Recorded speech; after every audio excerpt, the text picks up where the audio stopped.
And so I want you to take a little moment and watch the president announces his new CSs. He had around 10 CSs and one Anton. Anton Pierre is a CS, he's a cabinet secretary. Yeah, so I want us to watch, and I want to give you a challenge. Let us think on if this is going to bear fruits for the progress of Kenya, or it's just drama as obvious. And we know how cunning our leaders have been, and we don't know how different this one is going to be. So take a little moment, watch the video to the end, and of course leave a comment in the section below, so that at least because we are Kenyans and Kenya is our business. Just take a look. Ministry of Interior National Administration, Professor Kithure Kindiki. Ministry of Health, Dr. Deborah Mulongo Baraza. Ministry of Lands, Public Works, Housing and Urban Development, Alice Wahome. Ministry of Education, Julius Migosi Ogamba. Ministry of Defense, Aden Bare Duale. Ministry of Agriculture and Livestock Development, Dr. Andrew Mwihia Karanja. Ministry of Environment, Climate Change and Forestry, Roslinda Soipan Tuya. Ministry of Water, Sanitation and Irrigation, Eric Muridhi Muga. Ministry of Roads and Transport, Davis Chircher. Ministry of Information, Communication and Digital Economy, Dr. Margaret Nyambura Ndungu. Attorney General, Rebecca Miano. In this discourse, the people of Kenya have expressed their views on governance, development, economic management, national finances, and many other aspects of our nationhood. It is of utmost importance that the government takes measures to affirm our commitment to actualizing the people's aspirations, assure citizens that the state exists to serve them efficiently and with integrity, and to signal to all that our national values and principles of governance are the foundation of our national dispensation. The issues that have come to the fore requiring expeditious attention as matters of urgent priority include an accelerated program to significantly increase our food production and agricultural sector development, in addition to the interventions that we already have, so as to reduce the cost of living and enhance food security in our country. And together with it, to provide requisite raw materials for our value addition, our manufacturing, and our industrialization agenda. The need to expand existing job creation opportunities and programs, and to create new interventions to address unemployment in order to absorb thousands of unemployed young people and provide them with gainful employment opportunities. The necessity of a public conversation on innovative, prudent, transparent, and accountable use of public resources, along with people-friendly mechanisms for domestic resource mobilization and reducing public expenditure in a manner to make sure that we live within our means. Number 4, the imperative of addressing the significant challenge of public debt by establishing and implementing very clear mechanisms to reduce public borrowing and insulate the country from risks associated with debt accumulation, including prudent financial management to avoid debt distress. The importance of constituting a more inclusive government that unlocks the potential of citizens from all sectors to drive our national transformation and our unity. I gave the nation my undertaking to reflect at length on these issues that have been brought into sharp focus by the people of Kenya. I also promised to consult widely on the way forward, and I also promised to craft a broad-based government that would harness the enormous potential in our country to turbocharge our economic transformation and to provide for inclusive growth.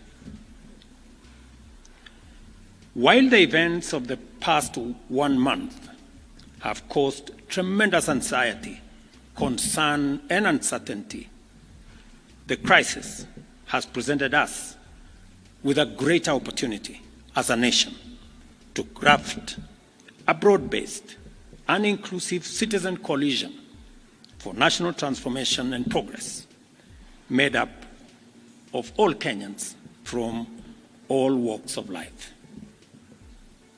It cannot be denied that our nation has been in a crisis caused by multiple and complex factors. Neither can we turn away from recognizing that the opportunity before us is greater than the crisis. Together, we have a chance to take our country where we all want it to be and make our nation, the Kenya we want, a great nation.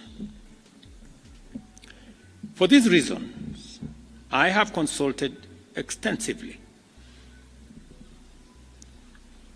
on one, the need to enhance, broaden, and deepen the national economic turnaround plan set out in the bottom-up economic transformation agenda to incorporate a wider range of ideas, programs, and interventions that will facilitate job creation, robust debt management, enhanced transparency and accountability in the use of public resources, and enhance domestic resource mobilization and optimize public expenditure in a manner that gives all of us a chance to live within our means. Consequently, I have started the process of forming a new broad-based cabinet to assist in driving the urgently needed and irreversible transformation of our country. I nominate the following first batch of 11 individuals for consideration and approval by the National Assembly for appointment as Cabinet Secretaries and Attorney General.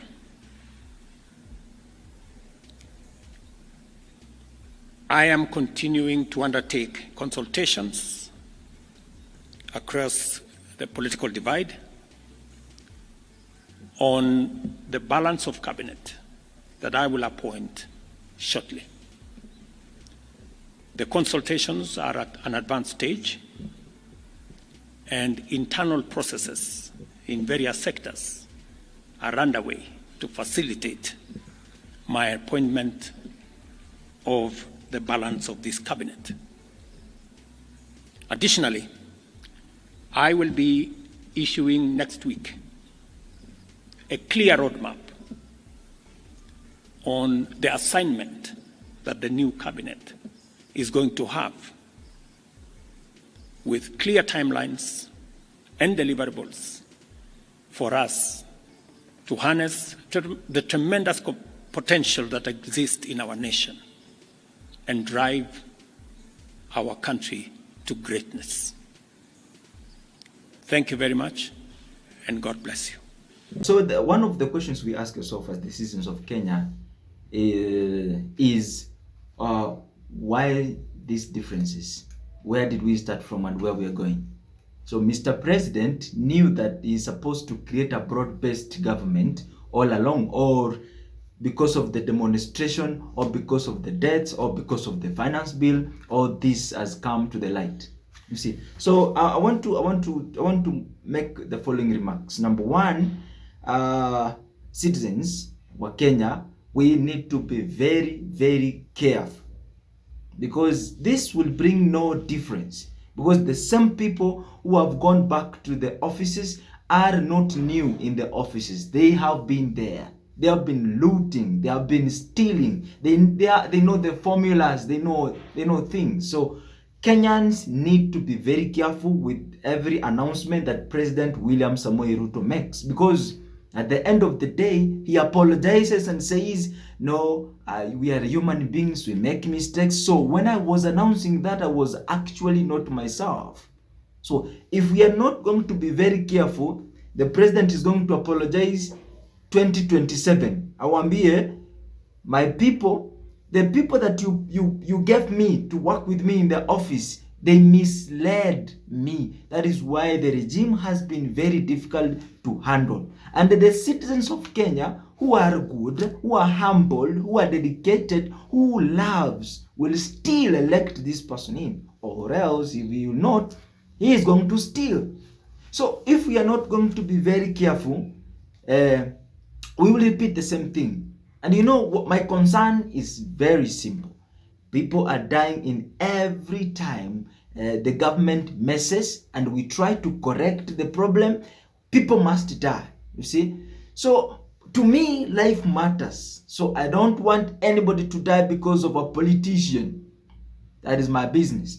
And the second point, to Gen Zs, and Gen Zs and millennials. You know, we started a movement, yeah, and this movement was to completely bring change in this Kenya. Completion. This was to bring down every iniquity, display of opulences, you know, corruption, bad governance, and everything. The offices which are unnecessary in the government, we were supposed to sanitize completely this government. You see, we were supposed to dissolve this government completely. That was our aim, and that is why we were leaderless. What went wrong? Where did what you see? Like I certainly became confused when everybody went to X. X has been used as a tool to put us to an end. You see, so Gen Zs, we have very good ideas, but we are far apart located, and that's why abduction is done, and that's why people are killed, and that's why people are dumped, you see, and not able to be found. So Gen Z movement, I don't know, because the president is keeping on announcing these things. And I know personally, from my personal level, these things he announces, they are annoying. You see, and we are going to make a cabinet, we are going to make a broad-based and an inclusivity. So which means we are going to work with the Raila Odinga. And you guys, do you remember when Raila Odinga alijoin Jubilee with Uhuru Muigai Kenyatta? You people can remember, you can relate these things, you see. Raila is a traitor. We know that. You see, when he sees money, he blends in. And he doesn't remember anything to do with people who lose their lives, and he forgets what he was fighting for. Very bad.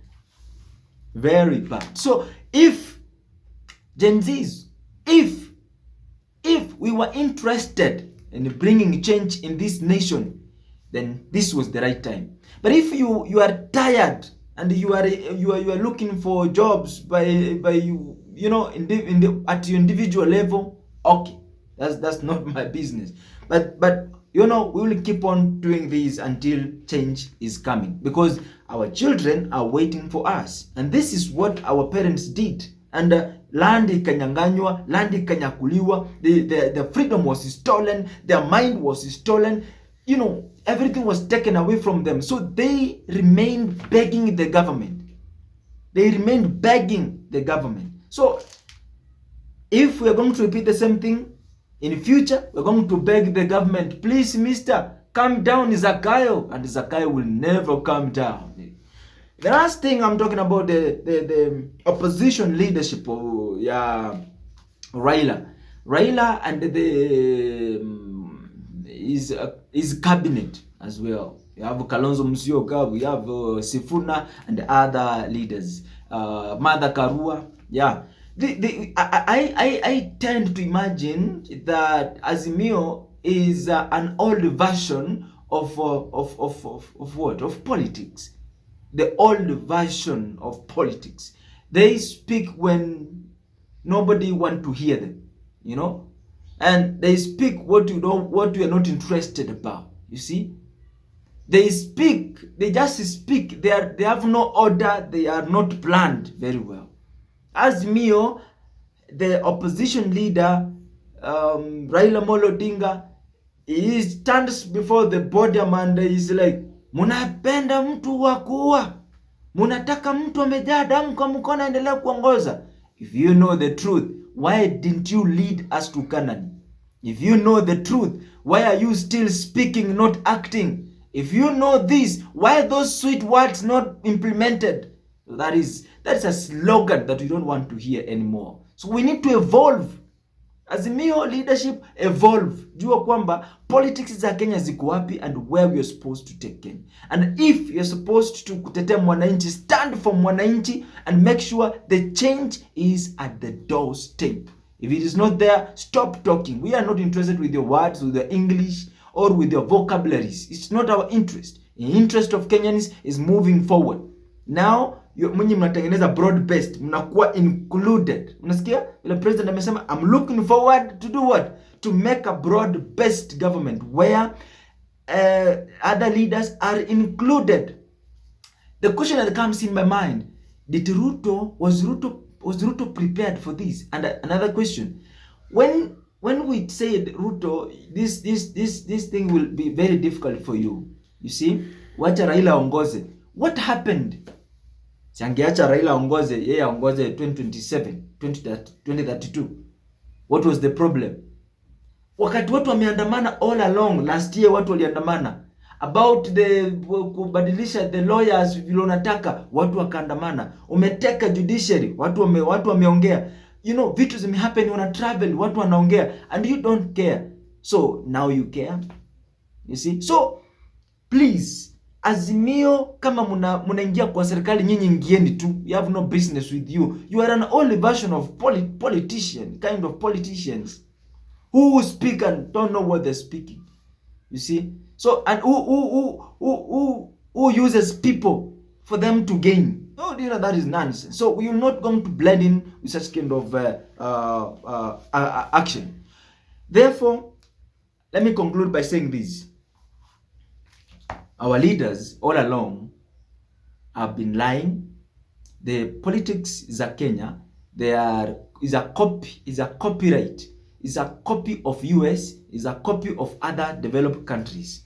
We need to do this. We need to sit and plan Kenya. Start from zero. Start from somewhere. Start from where we are and find a way forward. You see? The second thing, if Ruto is still in the streets convincing people that he is going to do this, you people, wake up. He is not going to do it.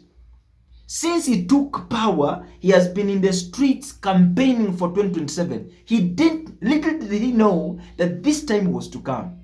You see? And if you will see Ruto again in the streets talking about, oh, you know, we are going to do, oh, you know, the change is going to come, oh, you know, if you support me, and we are done with the president, we are tired with him, we have disconnected ourselves from his vows and promises. Now, let us the citizens work independently and let the government work independently, because that is their business. You see, if they continue coming to you to seduce you with their sweet words, and you believe it's going to happen, you are a dupe. Lastly, I want you to know as a citizen, you are the one who should pay tax for these roads to be built. You are the one to pay tax for those markets to be built. You are the one to pay tax for the president to earn salaries. You are the one to pay tax for the president to travel. You see, all the allowances, everything they receive, you are the one who is providing for them. You see, the government leaders free themselves but enslaves the people. Be careful not to be enslaved. Our business is to build a nation called Kenya in Africa. That is our business.